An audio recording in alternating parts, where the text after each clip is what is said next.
الخطوبة فترة للتعارف مش للحب والخروجات والهدايا فقط. أيها السادة المشاهدين، أهلا بكم في جلسة وعي جديدة.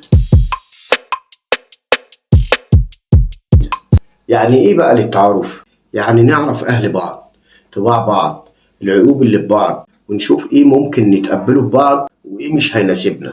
لأن أي قرار مبني على العواطف غالبا مش بيكون صحيح بنسبة كبيرة.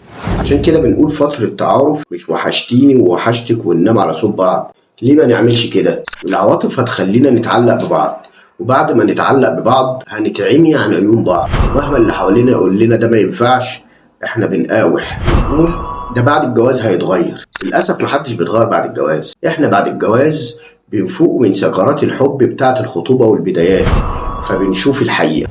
عشان كده بلاش نبني الجواز على الحب فقط، خلينا عمليين أكتر، بمعنى إننا ناخد بالأسباب وبعد كده كل شيء نصيب. وتعالوا نرتبهم.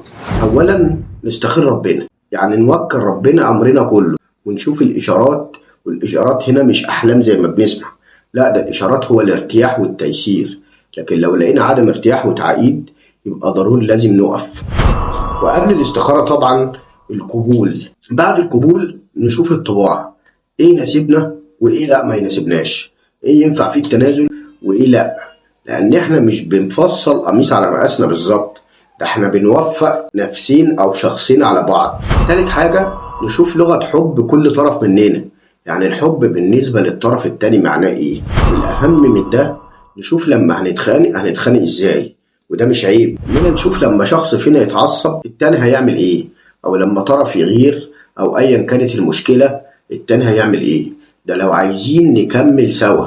ففترة الخطوبة فترة للتعارف، خدوا وقتكم فيها وبلاش العواطف تأثر على قراراتكم، لأن انتوا بتبنوا حياة فيها أطفال ملهمش ذنب في اختياراتكم اللي كانت مبنية على عواطفكم فقط. سنلتقي إن كان في العمر بقية، والسلام عليكم ورحمة الله وبركاته.